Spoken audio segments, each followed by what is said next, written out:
warahmatullahi wabarakatuh.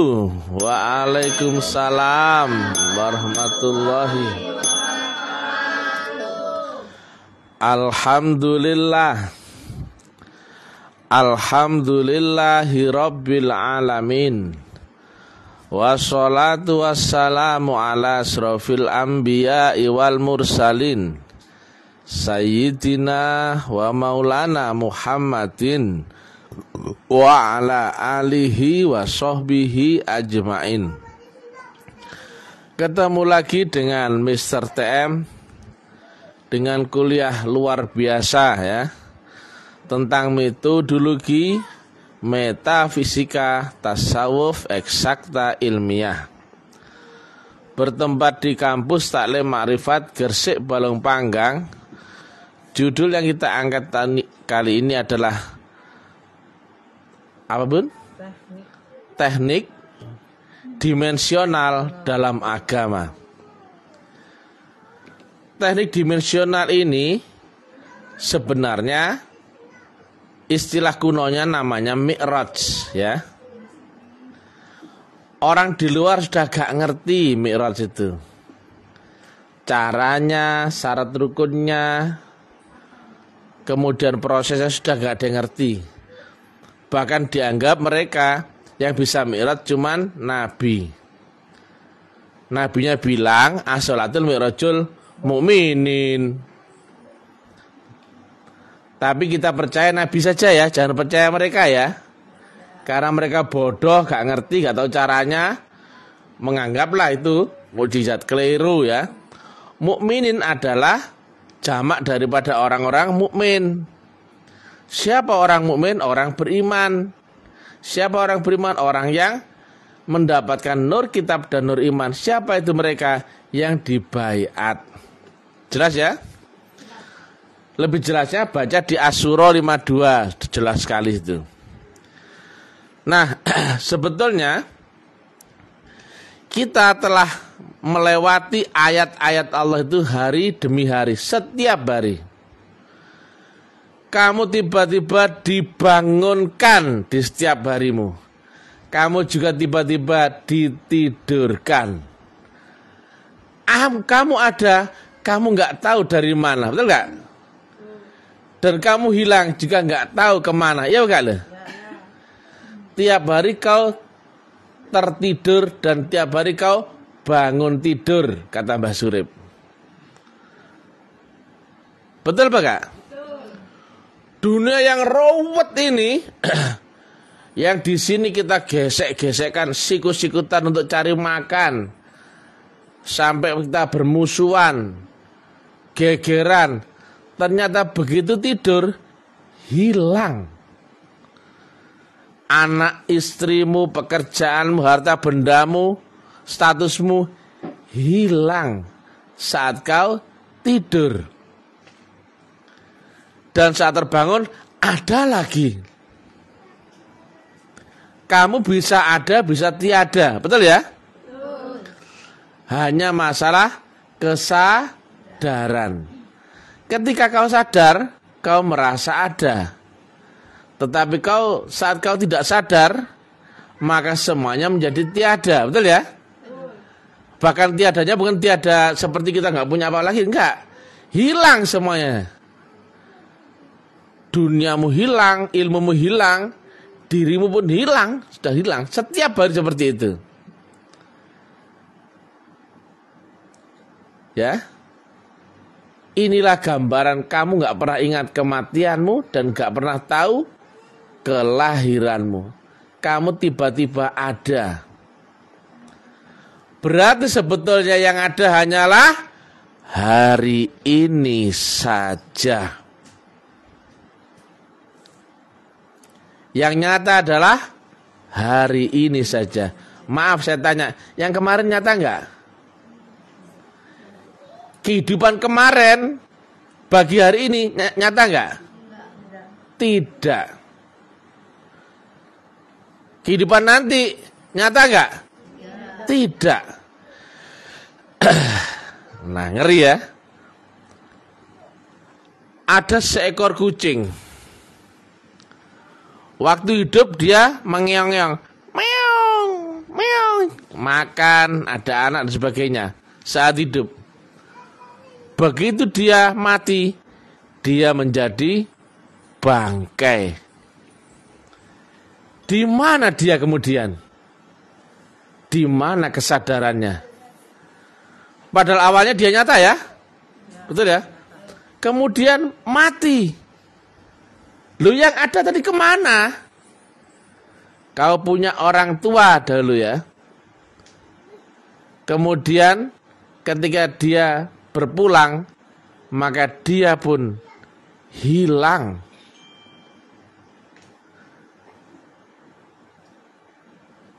Maka sebetulnya semuanya ini hanyalah tentang roh. Bukan tentang jasmani, bukan tentang kehidupan dunia, bukan. Tapi kata Tuhan, urusan roh, urusanku. Tapi urusan rohmu, kau sendirilah yang urus.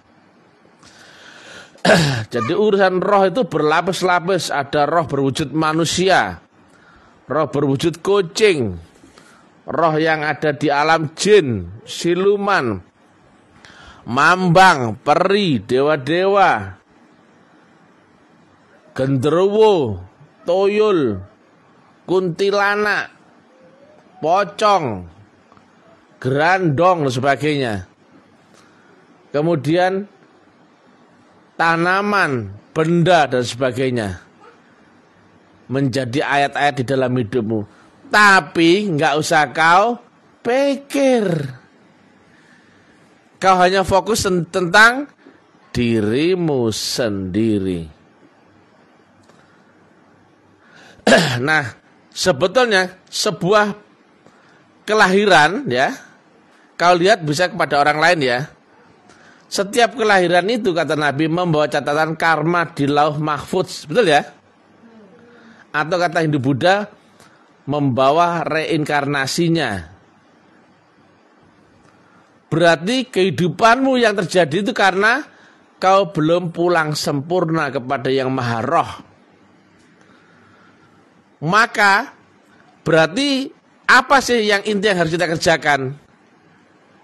Kau harus ketemu dengan guru roh, membersihkan rohmu, mensucikan ya, dan kemudian pulang kepada yang maha roh. Itu saja. Jelas ya?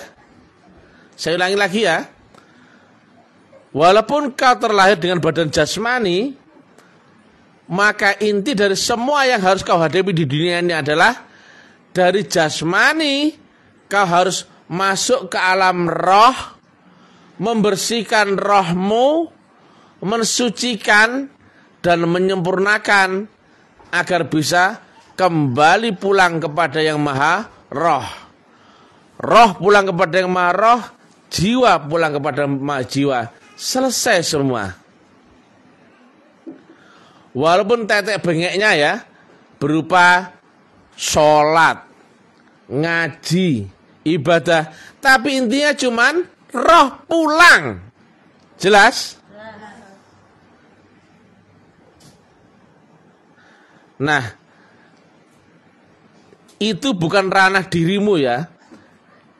Karena di alam roh, manusia hanya bisa menembus alam roh ketika dia dibaiat oleh guru roh. Dan dia harus dikapsul dengan nur kitab dan nur iman. Tetapi sudah didapatkan loh, sudah ya. Yang baiat sudah dapat ya. Kemudian kita mendapatkan amalan zikir, betul ya? Maka itulah yang kata Nabi, segala sesuatu ada obat pembersihnya. Dan obat pembersih kolbumu adalah zikrullah. Zikirnya bukan zikir asal-asalan, zikir yang bermetodologi. Harus kenal yang mana yang bernama Allah di dunia ini. Dia wujud, ya, bukan Allah di ars ya, Allah yang di dunia ini. Nah, saat kau dibaiat, kau ditanamkan nur, sifat. nur af'al, nur zat, dan namanya. Setelah tertanam dalam kolbumu ya, disebut Allah saja di dalam Quran, maka bergetarlah kolbumu. Karena apa? Ada nur sifat, nur af'al, dan nur zat dalam dirimu. Kalau nggak percaya, ketika kau ya, misalkan ya, menyukai seseorang ya, waktu masih muda dulu, gak ketemu orangnya, ada teman misalkan Bu Fasad punya pacar namanya Pak Ripai ya, waktu PDKT dulu ya, ada Bu Yatim main ke rumahnya Bu Fasad, kemudian Bu Yatim cerita, Bu Fasad, saya tadi ketemu Pak Ripai, karena ada tadi ya, nur sifat, nur af'al, nur zat, maka bergetar nggak kalbunya? Ya bukan loh? Karena apa? Ada rasa yang telah tertanam dalam kalbumu. Baru nama disebut. Itu. Demikian juga ya. Karena sudah ada nur sifat, nur af'al, dan nur zat. Saat kau puasa, jam 5 sore belum maghrib, ada orang minum es teh. Bagaimana dirimu? Enak air. Iya kan lo? Ya bukan? Itu loh. Padahal kamu ikut minum nggak? Loh. Kamu hanya melihat, tapi karena sudah tahu sifat, af'al, zat, gelombangnya ngalir. Itu ngelak itu ya kan? Gak percaya? Kamu sudah tahu nur sifat, nur af'al, nur zat, jeruk nipis itu kecut. Kemudian ada temanmu iris, kemudian digiringkan. Bagaimana rasanya? Gak kecut tah, iya kan? Gak bahaya tah, iya bukan lo? Ya. Kamu ikut minum gak? Enggak. Tapi kecutnya, asamnya terasa gak? Loh, ngalir, betul ya? Inilah kenapa orang berzikir gak sembarang zikir ya. Harus ditanamkan nur kita, nur sifat, nur af'al, dan nur zat. Baru ada hubungan lewat apa? Gelombang.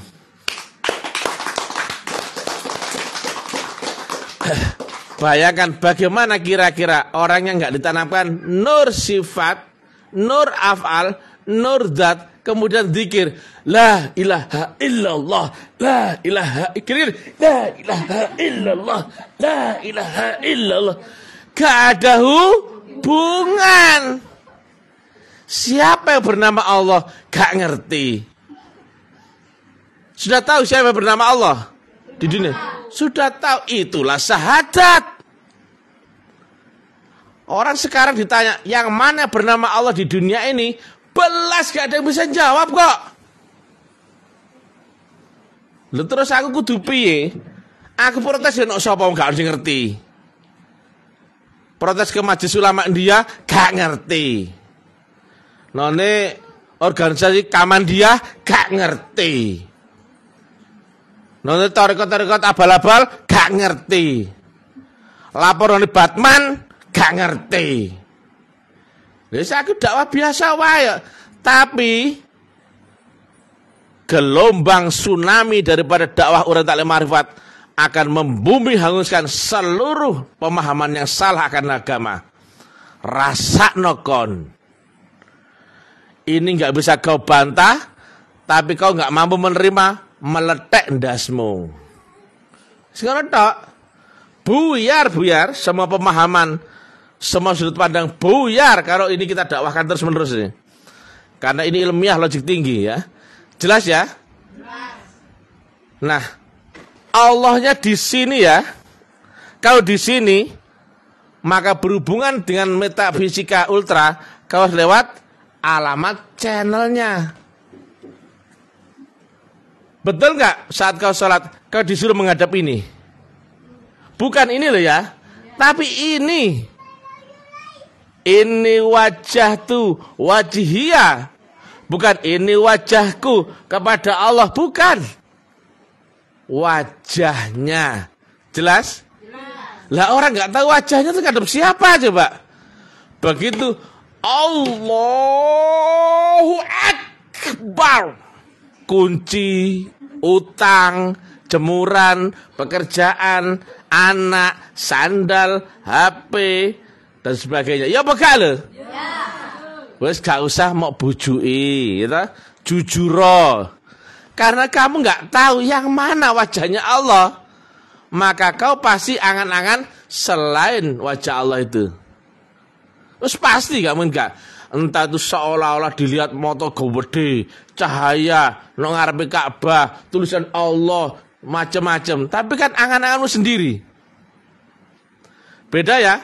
Kau melihat ini yang sama, dilihat banyak orang, terserah orang bilang lonceng, bel meja, sembarang. Tapi ini yang sama. Betul gak? Lah ini nggak ada yang kau lihat, maka akan tersesat di angan-angan yang salah dan ini yang salah. Kalau ini ada orang bilang lonceng, yang lainnya memaklumi nggak? Memaklumi. Saya bilang apa ini? Bel loh. Yang lainnya bilang lonceng ini bel. Tapi sama-sama paham nggak? Paham. Ada orang bilang bel meja. Mau ngerti enggak? Yang penting ini sama loh. Itulah harus kau saksikan. Lah kalau enggak saksikan gimana? Aku bersaksi bahwa tidak ada Tuhan selain Allah loh. Yang mana yang Allah itu? Karena syahadat itu enggak berhenti di situ. Itu rukun, pondasi tiang saka guru dan sebagainya. Setelah kau syahadat, baru kau kerjakan sholat. Lah kalau enggak ketemu, apa yang kau ingat? Semua orang saya tanya, siapa yang kau sembah dalam sholatmu? Allah. Jos. Apa yang kau ingat dalam sholatmu? Ngakunya Allah loh. Lalu saya takoni, apanya Allah yang kau ingat? Terus bingung. Ini bel, ya. Sudah kau lihat? Sudah.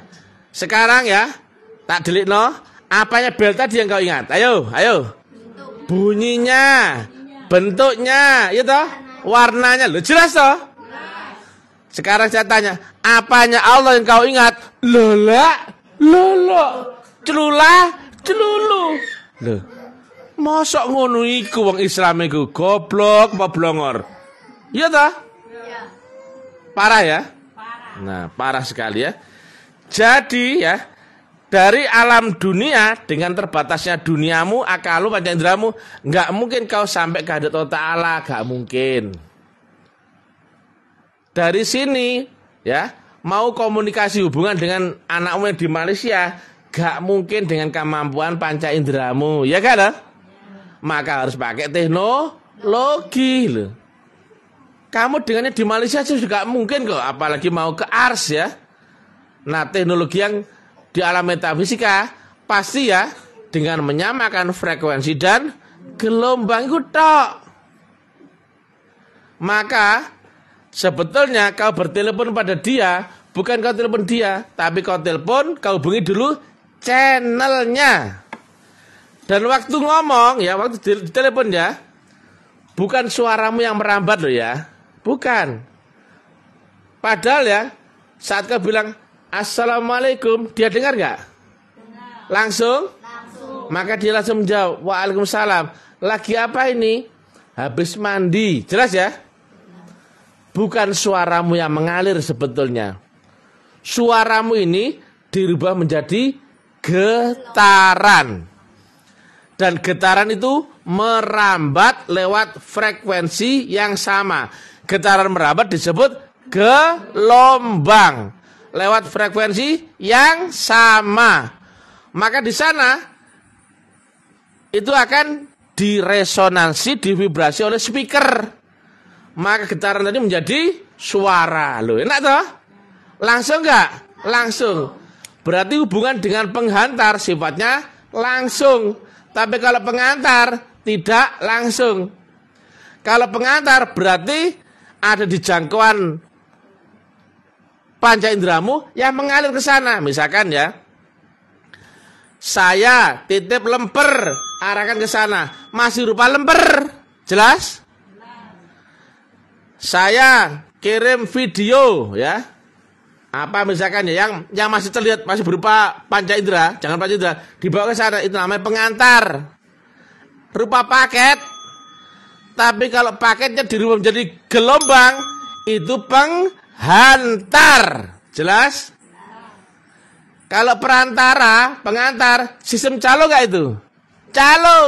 Tapi kalau penghantar, langsung nggak itu? Langsung. Loh, jelas toh? Kamu berhubungan dengan Allah lewat Rasul, langsung apa calo? Langsung. Karena kamu nggak mungkin dengan caramu sendiri, dan kalaupun ada calo juga gak mungkin. Maka Rasul itu adalah penghantar. Jelas? Karena gelombangmu diterima Allah akan langsung. Loh, jelas enak tuh? Jelas ini ya? Nah, sekarang kembali lagi ya. Nah, ini ada gambar lain lagi. Kata Nabi, di atas duniamu ada 7 lapis langit. Yang sudah suluk sudah tahu ya di mana lapis langit itu ya. Ada 7 langit, sudah tahu. Ternyata langit itu di dalam dirimu sendiri. Loh, gak bahaya tak sih, gak ngerti iki. Kamu kira batasnya dunia itu di ujung langit biru? Gak ono. Ya, kamu naik pesawat ya, budal ya, nyari ujungnya dunia di langit biru, nggak pernah ketemu ya, karena dunia batasnya bukan di langit biru.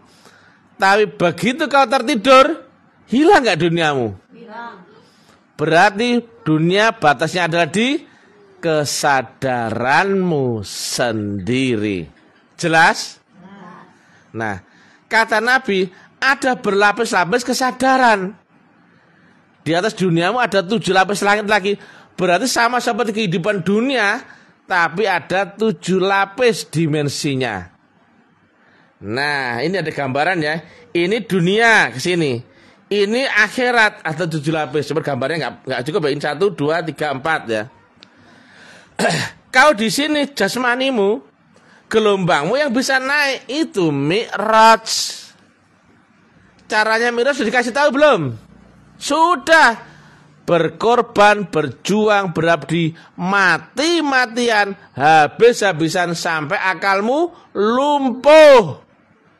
Itu wukuf. Lah setelah wukuf kamu mi'raj. Lah, bangun-bangun sudah di dimensi yang lebih tinggi, seperti rasa bangun dari tidur. Jelas? Sama seperti kau tidur, itu alam bawah sadar. Bangun dari tidur, kau sudah naik 1 dimensi. Di atas tidur itu apa? Bangun di alam kenyataan. Lah di atas alam kenyataan apa? Kematian. Begitu kau mati, kata Nabi, kau akan ketemu kenyataan lebih tinggi ketimbang dunia. Dan dunia selama ini kau anggap kenyataan sebatas mimpi atau fata morgana. Ketemu kenyataan lagi gak? Ketemu. Loh, yang mana kematian? Ternyata berupa bangun, tidur, kemudian tidur lagi. Ada masalah di situ. Kamu harus bangun, tidur, ujungnya tidur lagi. Ngono tok. Tapi kuasai teknik mi'raj ya. Masalahmu di sini ya, kamu punya utang, kamu punya sakit, kamu punya masalah ya. Kan masalahmu di dunia, betul gak? Lah dunia ya, begitu kau naik ke dimensi yang lebih tinggi, maka duniamu menjadi mimpi atau fata morgana. Saya tanya, ketika kamu ya lawan anjing di alam mimpi, takut nggak kau? Takut. Nyata nggak anjingnya? Takut. Berpikir kau di alam mimpi? Lari nggak kau? Ketakutan nggak kau? Nyata, betul ya? Tetapi begitu bangun dari tidur, anjingnya hilang nggak? Hilang. Hanya menyisakan kenangan, ya kak? Iya. Kalau kenangan itu kau simpen, maka menjadi kenangan yang dikenang-kenang, betul kak? Tapi kalau kenangan itu kau buang, biarlah sepintas selalu, betul kak? Jelas? Itu terserah kamu, betul? Yang ada kemudian tiada itu hanyalah kenangan. Jelas? Yang nyata kemudian menjadi fata morgana. Yang nyata di mana? Ya dirimu sendiri.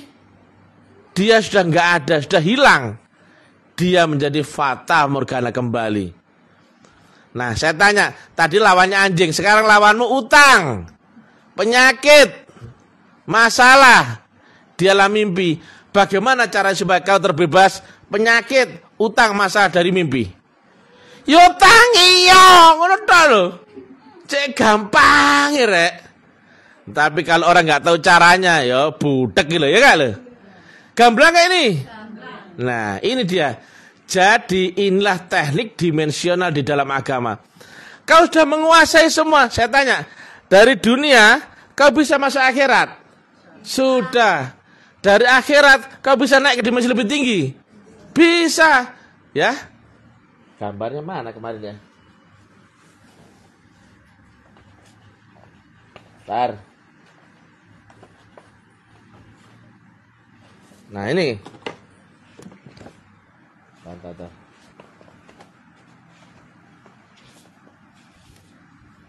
Nah.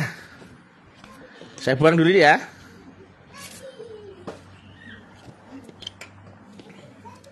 Lihat ya. Dunia, anggap aja alam 3 dimensi, anggap aja 3G. Ya. Umurmu hanya dibatasi antara 0 sampai 100%. Ya. Mohon maaf, umur nggak dibatasi dengan itu ya. Gelombang kesadaranmu hanya antara 0 sampai 100%. Umurmu berapa lama? Nggak tahu ya. Tapi yang jelas gelombang yang bisa kau baca adalah antara 0 sampai 100%. Saya tanya, ada nggak gelombang lebih tinggi daripada 100%? Ada. Nggak percaya? Bunyi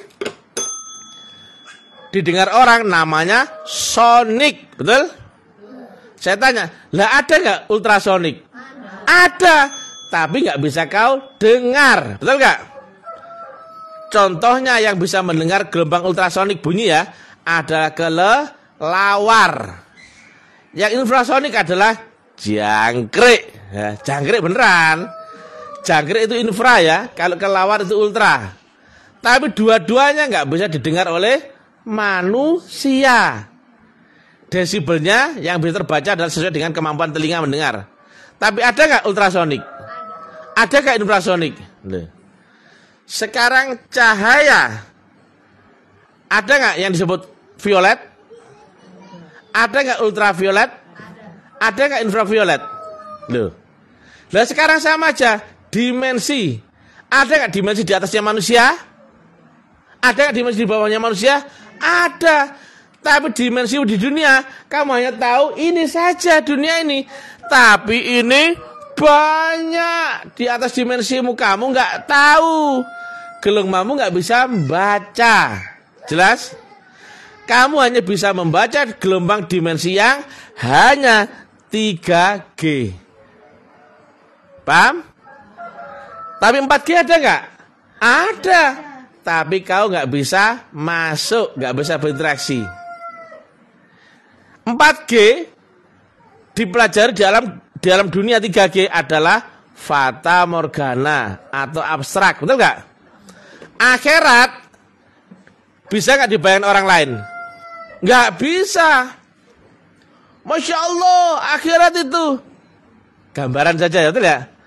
Tapi saya tanya, ini kan 4G ya.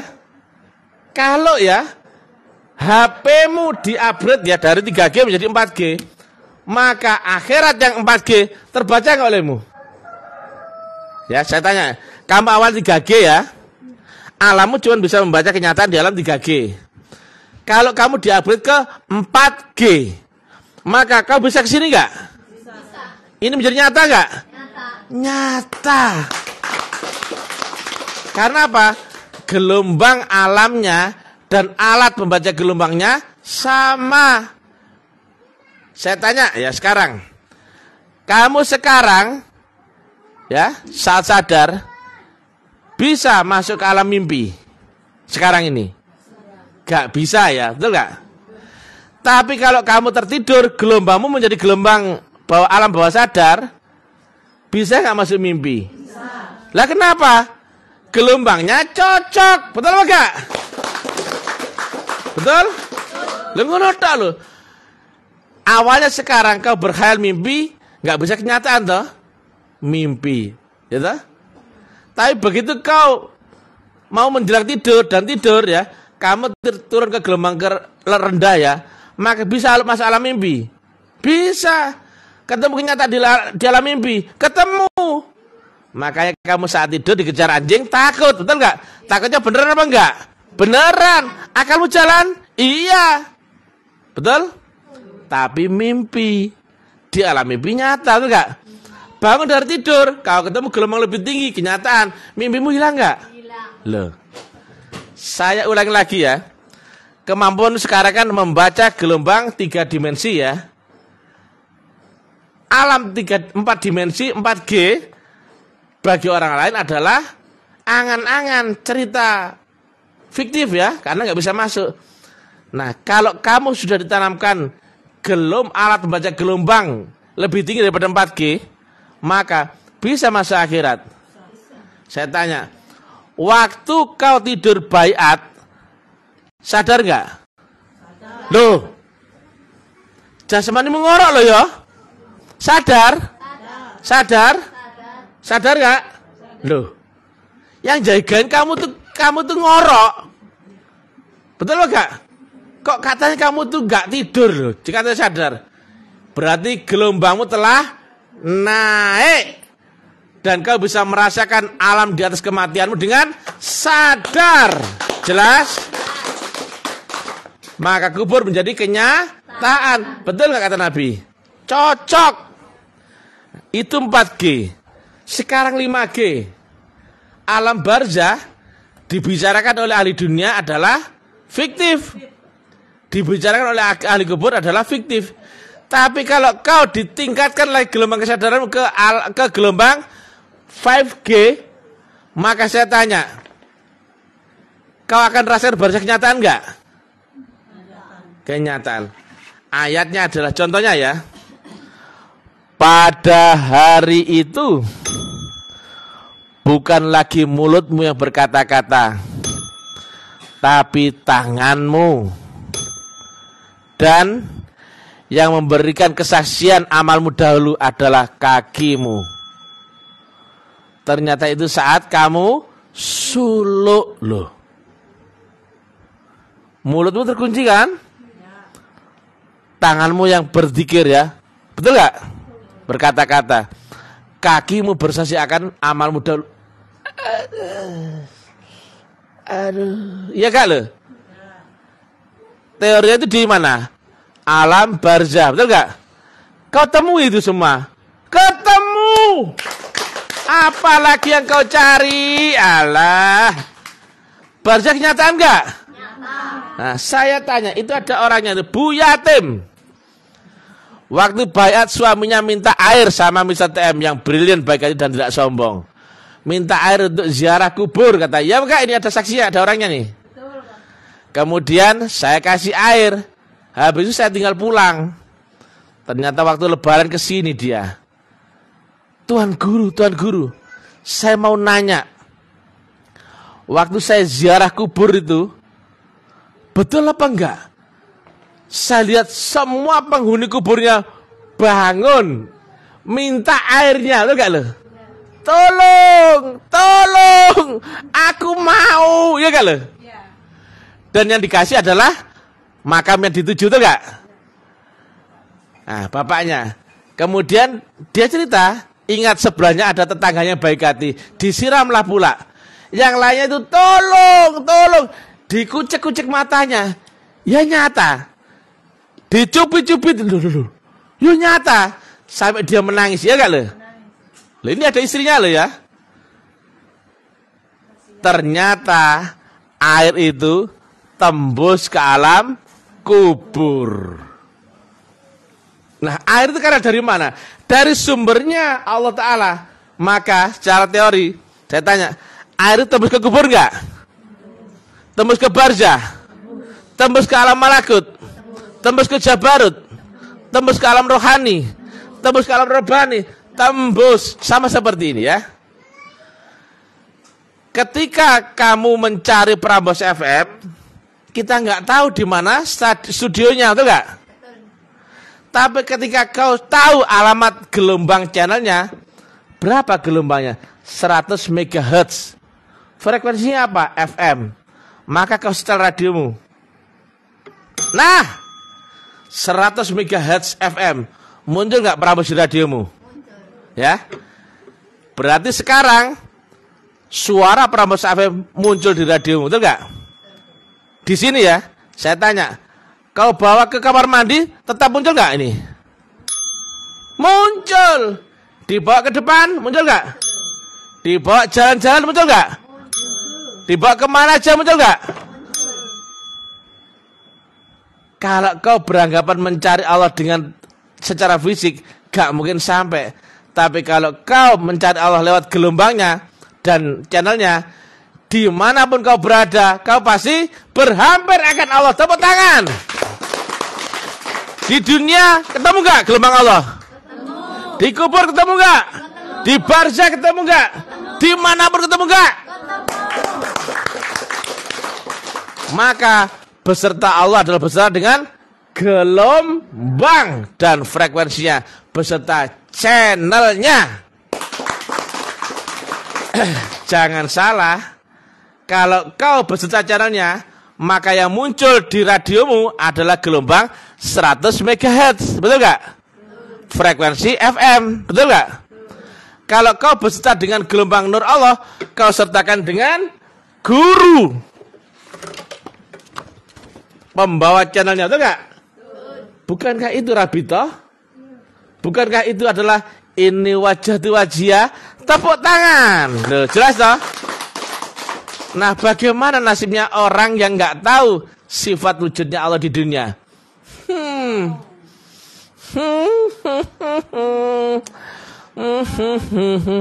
Gak bahaya ta? Jelas ya? Nah, bagi kalian yang praktek, gamblang gak ini? Gamblang. Ya iya ngalami. Saya kalau tanya kepada orang lain yang bukan pelaku, dari Balikpapan ke sini, kalau dia bukan praktek lah, khayalannya tinggi. Tapi kalau saya tanya kepada Bu Wati, naik apa Bu Wati? Citylink, ya kan? Betul gak? Ya gak? Kemarin Citylink ya? Berapa tiketnya Bu Wati? 1.250.000. Berangkat jam berapa Bu Wati? Dari mana Bu Wati? Kemudian nyampe Surabaya jam berapa Bu Wati? Kursinya nomor berapa Bu Wati? Seragam pramugarinya warna apa Bu Wati? Masa kok ro kabeh lho? Karena ngalami lho, gamblang. Tapi nek cocote ulama gak pernah masuk akhirat, gak bisa bayangin akhirat, disuruh cerita akhirat, ya ndombos. Paham sekarang? Sudah tahu wujud Allah di dunia? Sudah. Loh, cek gampang nih. Lantas kalau sholat ingat siapa? Ingat wujudnya Allah, ya dah? Ingat Allah. Tapi apa yang kau ingat dari Allah itu? Wujudnya. Kemudian menyamakan gelombang dan frekuensinya, tuh gak? Lu gamblang toh? Itulah praktek ini wajib. Gak ngasar, jelas, betul gak? Ada 10 kepala bilang ya, bel, lonceng dan sebagainya. Ketika saya bilang ini, wujudnya ini sama, maka semua akan ketemu pada titik yang sama, betul nggak? Walaupun disebut bel, lonceng, bel meja, kentongan, itu podo nggak? Ininya sama. Lah tapi kalau kau nggak ketemu ini yang sama, maka pikiranmu gelam biar.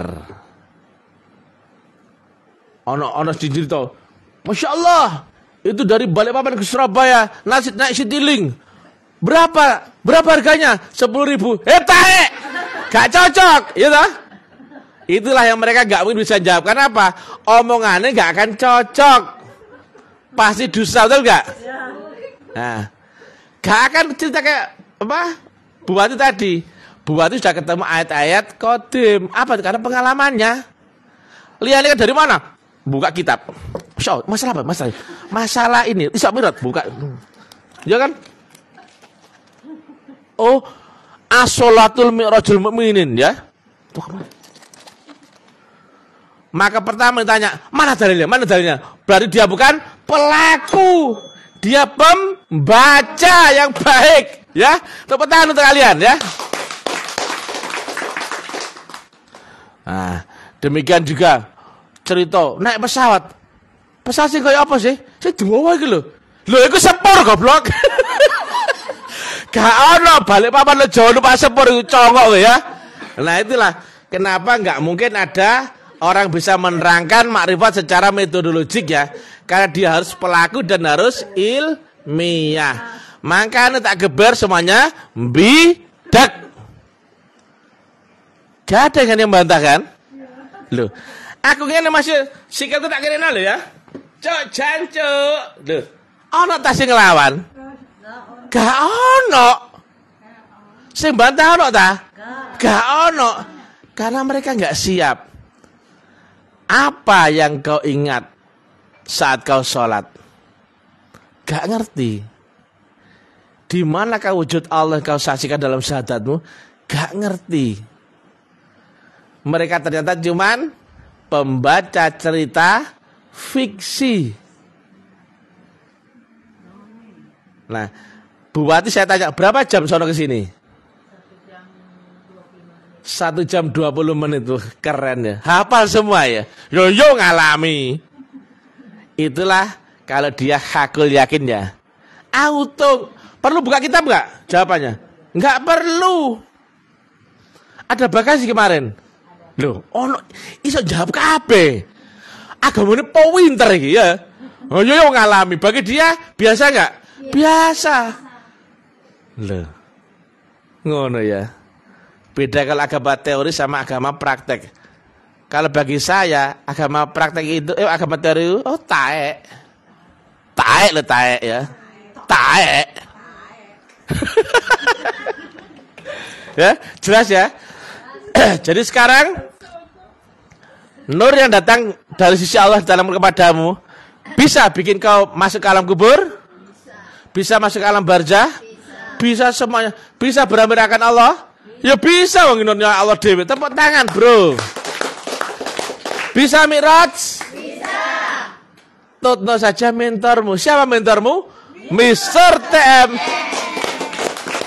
Jadi enggak enak nih aku. Insyaallah. Jadi enggak enak nih. Aja. Gak ada lawan nih itu. Dibandingkan ulama-ulama goblok-goblok ya gak kelas rek. Makanya gue gak mau pakai kopiah, gak mau, kelasnya beda ya. Fedora ya. Tepuk tangan ya. Gak boleh lah, saya gak mau disamakan dengan ulama-ulama ya. Kiai Ustadz Gus gak boleh, saya marah itu. Saya gak mau kayak terlihat goblok seperti mereka ya. Makanya saya pakai ya style seperti ini ya. Nyamar ya. Orang keren nyamar jadi ganteng gitu aja ya. Orang pintar pura-pura ahli, ya, itu aja lah ya. Karena apa? Sudah nggak ada pintar, nggak ada yang ahli, lainnya bodoh semua. Tepuk tangan. Loh, lah jelas lah. Kira-kira kalau begini, ada yang kira-kira nuntut di STM? Banyak bisa jadi, tapi nggak kena karena ini ilmiah. Yang protes banyak, yang ngamuk banyak, tapi ini ilmiah. Mia. Nah, kalau orang ditanya, kira-kira ya, Buati memberikan jawaban dari sana ke sini dengan gambaran pesawat tadi dan segala macam ceritakan. Ada orang lain bantah, itu pesawat harusnya bentuknya panjang itu. Kira-kira yang benar yang mana? Yang benar Buati. Kamu dapat dari mana bentuk panjang itu? Dari buku. Lo Buati lihat ya. Gak usah khawatir ya. Inilah agama yang fakta, nyata, realita. Bukan khayalita fata morgana. Assalamualaikum warahmatullahi wabarakatuh.